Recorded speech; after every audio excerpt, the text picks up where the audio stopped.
Hari ini bagaimana Pak kabarnya Pak? Alhamdulillah, sampai detik ini Pak Nak sehat-sehat saja walaupun tadi di perjalanan sempat ada trouble. Alhamdulillah bisa teratasi hingga bisa silaturahim dia sampai 3 kandang jalan. Alhamdulillah Pak, hari ini sehat ya Pak, tetap Oke, semangat Pak. Iya, terima kasih. Baik Pak, untuk ini Pak, wawancara terkait dengan kasus untuk Depon Pak. Ini yang pertama, selama ini Pak, bagaimana Pak Nadirin dapat mengidentifikasi kasus-kasus yang merupakan dilematik atau rujukan moral Pak? Oke Mas Umam ya. Kaitannya dengan dilema etika dan rujukan moral ya. Oke Pak. Memang ini tidak lepas dari dunia kita semua, baik itu di kelembagaan instansi pemerintah maupun juga di rumah, di masyarakat ya. Dilematika itu kalau nggak salah kan benar lawan benar ya. Betul Pak. Benar versus benar. Adalah situasi yang terjadi ketika seseorang harus memilih antara dua pilihan, di mana kedua pilihan ini sama benar tapi bertentangan. Gitu Mas ya. Kemudian yang kedua yang namanya rujukan moral ini antara benar dan salah, yaitu situasi yang terjadi ketika seseorang harus membuat sebuah keputusan antara benar dan salah. Nah, kaitannya dengan ini, bagaimana cara mengidentifikasinya? Memang kita tidak bisa gerusah-gerusuh nih cara menjawab Mas. Iya. Kita harus benar-benar hati-hati, kita teliti sebelum kita memutuskan sesuatu. Ini perlu kita analisa dulu. Ya, yang berperan itu siapa? Nanti dampaknya seperti apa? Nah itu biasanya yang kami pakai untuk mengidentifikasi setiap ada masalah. Itu Pak Umam. Pak. Selanjutnya Pak, untuk selama ini bagaimana Pak Nadirin menjalankan pengambilan keputusan di sekolah Pak? Terutama untuk kasus-kasus di mana ada dua kepentingan yang sama-sama benar atau sama-sama mengandung nilai kebajikan Pak. Iya, betul. Selama ini jika kami menemukan kasus seperti itu, baik itu dilema etika ya maupun rujukan moral, ini kami jujur membuka kembali literasinya menggunakan prinsip 4 paradigma dan 3 prinsip dilema etika. Itu acuan yang saya pakai Mas Umam ya, karena kita semua tahu di paradigma itu kan ada yang namanya individu lawan masyarakat, ada rasa keadilan sama rasa kasihan, ada kebenaran melawan kesetiaan, dan juga jangka pendek dan jangka panjang. Yes, gitu Mas Umam ya. Baik Pak. Untuk langkah-langkahnya Pak atau prosedur seperti apa yang bisa Pak Nadirin lakukan selama ini Pak? Ya.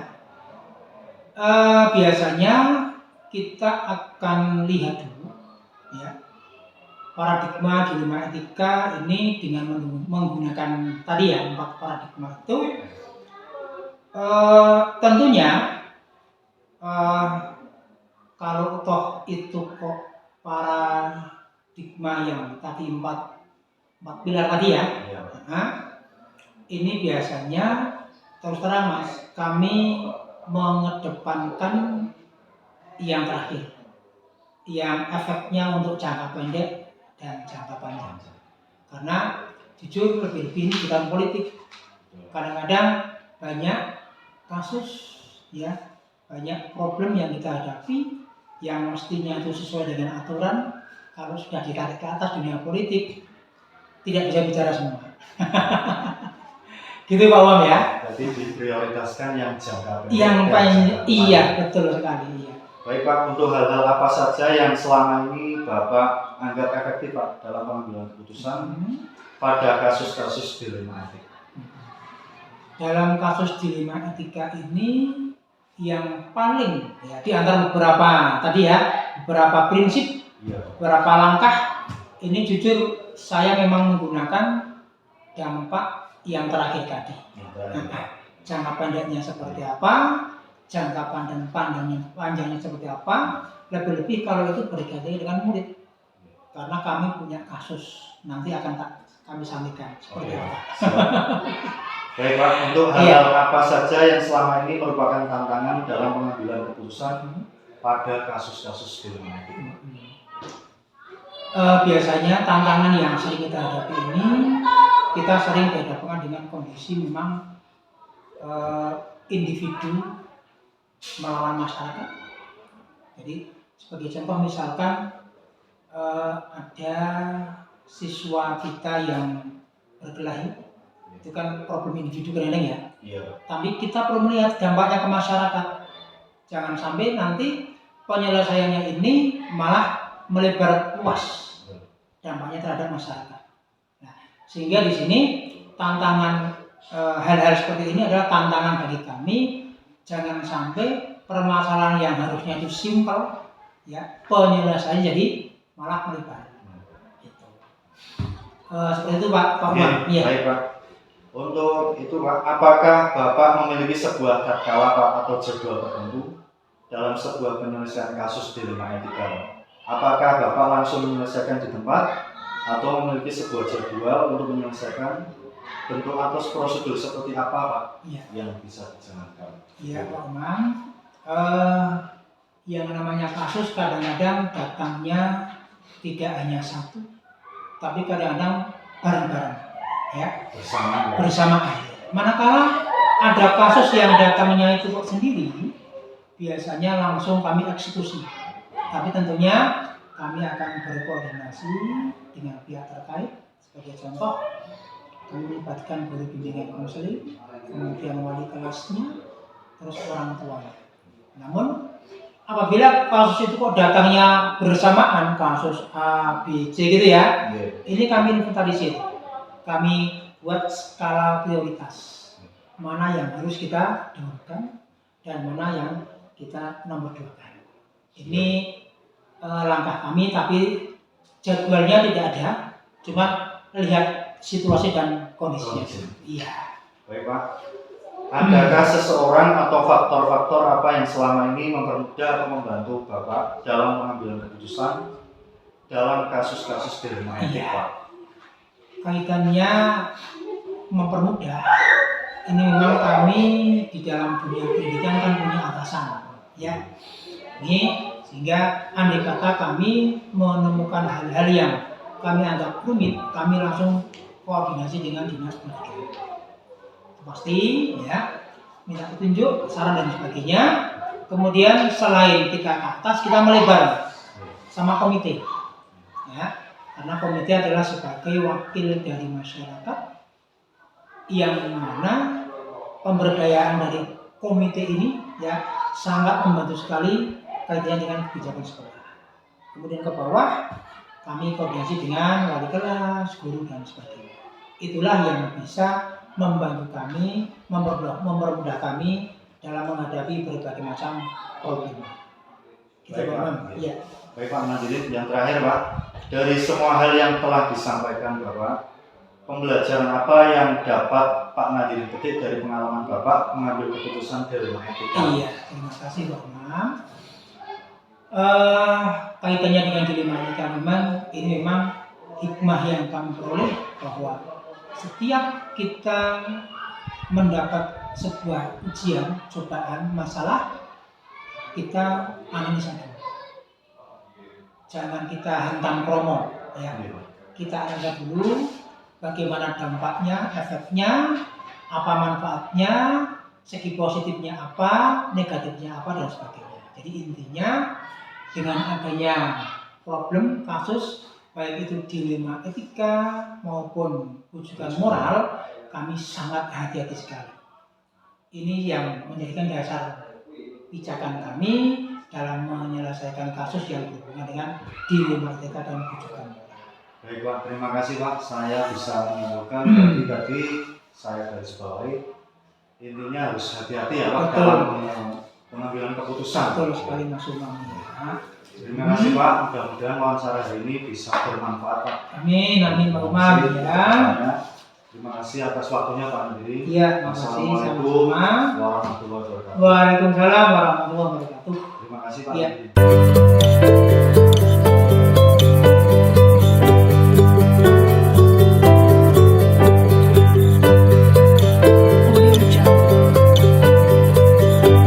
Assalamualaikum Pak Bambang. Hari ini bagaimana Pak kabarnya Pak? Untuk hari ini kabarnya baik-baik saja, sehat selalu. Demikian juga yang saya harapkan untuk Pak Umam juga mudah-mudahan sehat selalu. Alhamdulillah Pak, saya kabar hari ini baik dan sehat. Pak Bambang sehat nih Pak? Amin, amin, sama-sama. Ini Pak, ini ada saya wawancara Pak terkait dengan dilema etik dan rujukan moral Pak. Ya, Yang pertama Pak Bambang, ya. selama ini bagaimana Pak Bambang dapat mengidentifikasi kasus-kasus yang merupakan dilema etik atau rujukan moral Pak?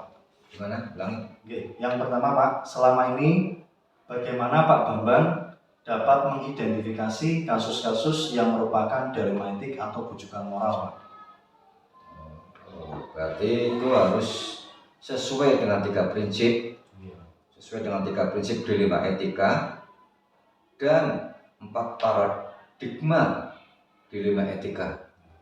Jadi sesuai dasarnya 3 prinsip itu 3 dan prinsip. 4 paradigma. Iya, betul. Iya. Baik Pak.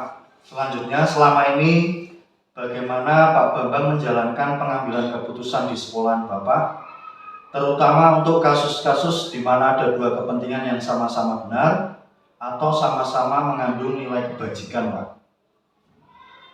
Berarti ada 2 kasus ya. Oke Pak. Ya.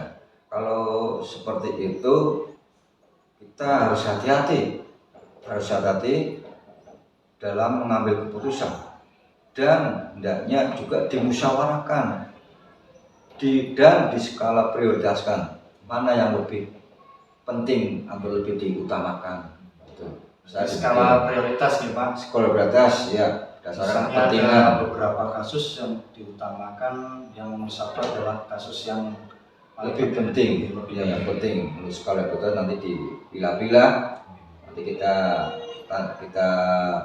ambil langkah yang prioritas yang pertama dulu yang kita selesaikan dan seterusnya. Itu kasus yang lain berarti di nomor 2 kan dulu ya, Pak? Memperlakukan dan seterusnya.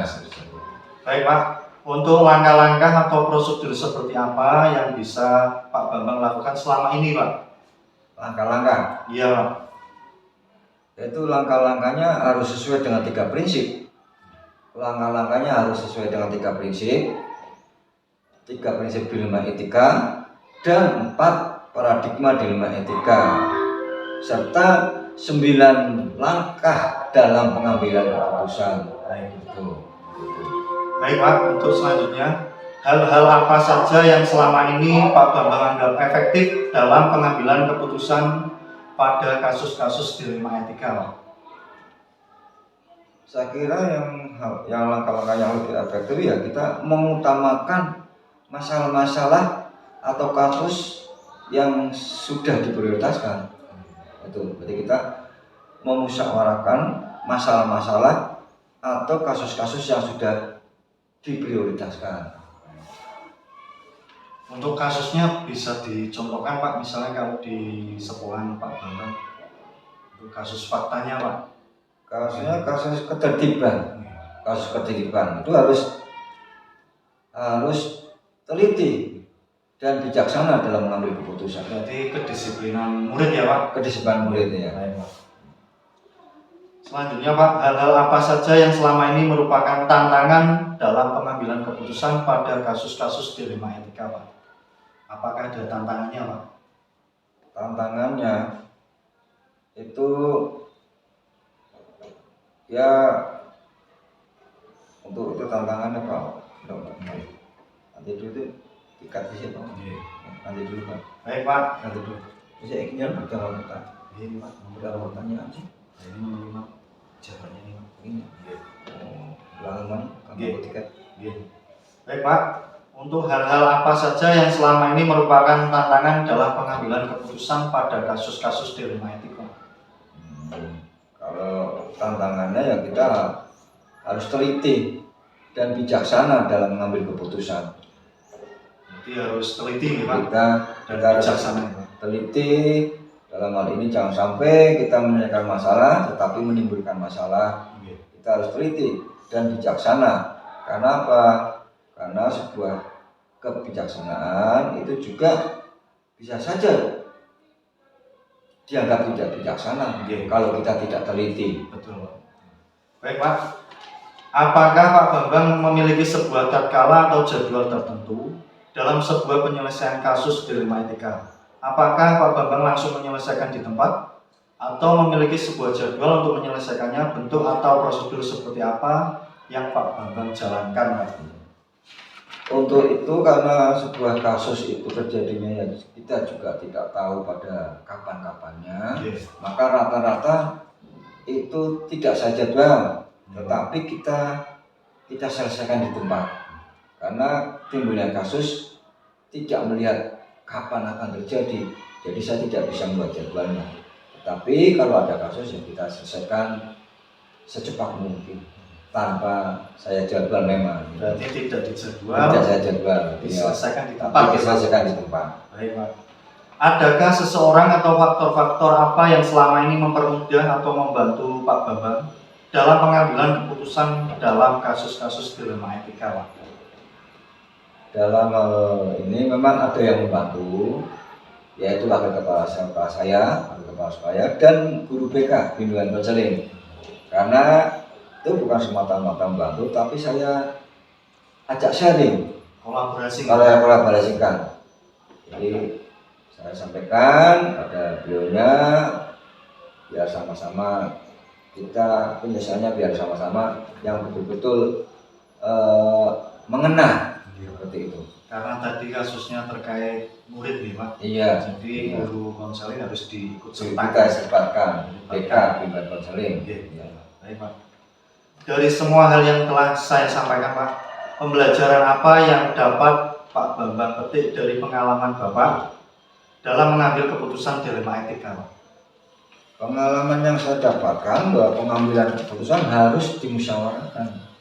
Pengalaman saya itu harus dimusyawarahkan. Dengan siapa? Dengan semua Bapak Ibu guru, bahkan kepada semua stakeholder yang ada di sekolah itu. Jadi kita sampaikan pada Bapak Ibu guru, kemudian stakeholdernya semua saja warga sekolah, kita musyawarahkan, dan yang tidak kalah pentingnya harus hati-hati dan penuh tanggung jawab. Berarti semua Bapak Ibu guru ya Pak? Saya katakan, saya ikutkan. Kemudian komite sekolah juga ya Pak? Termasuk komite sekolah, betul, termasuk komite sekolah, iya. Dan kalau memang kasusnya besar berarti harus sampai dinas ya Pak?